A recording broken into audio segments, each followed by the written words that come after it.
really excited about this series because no other passage of Scripture in the Bible presents the substitutionary atoning death of Jesus Christ more clearly than this passage of Scripture, Isaiah chapter 53. In fact, it answers all of the important questions of soteriology. How many of you know what soteriology is? Soteriology is the study of salvation. In fact, if you talk about being saved, you use the Greek word sozo. Sozo means I'm saved or I save. Soteria is salvation. So soteriology is the study of salvation. But anyways, I want you to understand that Isaiah chapter 53 answers all of the important questions concerning Old Testament soteriology, such as, number one, how can humanity's sin be fully and effectually rectified or redressed without the wholesale condemnation of every sinner?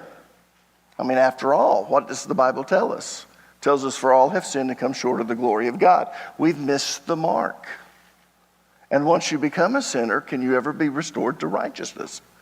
That's the big question. Number two, how could any sacrifice be sufficient? And when we say be sufficient, we mean to make a full and final atonement. In other words, once and for all. I mean, if you look back in the Old Testament, if you sinned, you were constantly taking your sacrifice to the temple. If you sinned, you need a guilt offering. If you want to enjoy fellowship with God, you bring a burnt offering. There's all these type of offerings because the blood of bulls and goats never quite took away the sin. So it's a repetitive thing. But how in the world could one sacrifice be sufficient to make a full and a final atonement?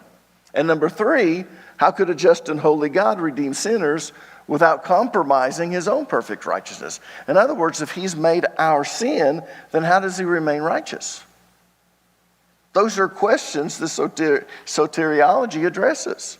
But people, this is what makes Isaiah chapter 53 such an important prophecy. It provides the answer to sin's dilemma. Then the answer is penal substitution through the death, burial, and resurrection of the Messiah, also known as the suffering servant.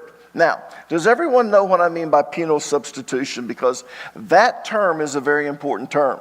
If you ever go to Bible college or you ever go to seminary and you take a theology class, that term will be used over and over again. So let me define what penal substitution is. If you're taking notes, I want you to write this down. Penal substitution is the term that theologians use to describe Christ's punishment, him being penalized, in the place of sinners, substitution, thus satisfying the demands of justice so that God can justly forgive our sin, making us at one with him, atonement. Now let me say that again. And there's a reason why I repeat what I say. I had a person write in and said, Pastor, I really like your teaching, but why do you always repeat things? Well, let me tell you why I repeat things. A good teacher makes sure that they present the most important material in their lectures. And when they test, they want to make sure that you've mastered that information. Now, if you're a piss poor teacher, and yes, that's what I said, then when you test, you have these little obscure things that you didn't really mention in class, or you just briefly mentioned it. And those are the things you test because you don't want anyone to score 100%. You want to show how brilliant you are. That's a piss poor teacher. A good teacher is going to teach you the things that you need to know, and when they prepare the test, they're going to make sure that you have mastered the most important things, that you understand the concepts that they actually delivered in their presentations.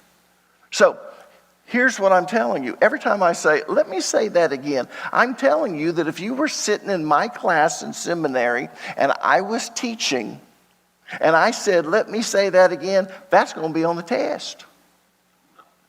Does that make sense? So let me define penal substitution again. Penal substitution refers to Christ's punishment in the place of sinners, thus satisfying the demands of justice so that God can justly forgive our sin, making us at one with him. Listen to me. Penal substitution is the answer to sin's dilemma. And it's why Isaiah chapter 53 is such an important prophecy. In fact, if you remember, I told you when I first began this series in the very first sermon that if we didn't have the Old Testament or the New Testament and all we had was one chapter from the Bible, Isaiah chapter 53, plus historical proof of Jesus' death, burial, and resurrection, we would have everything we need to come to a saving knowledge of Jesus Christ.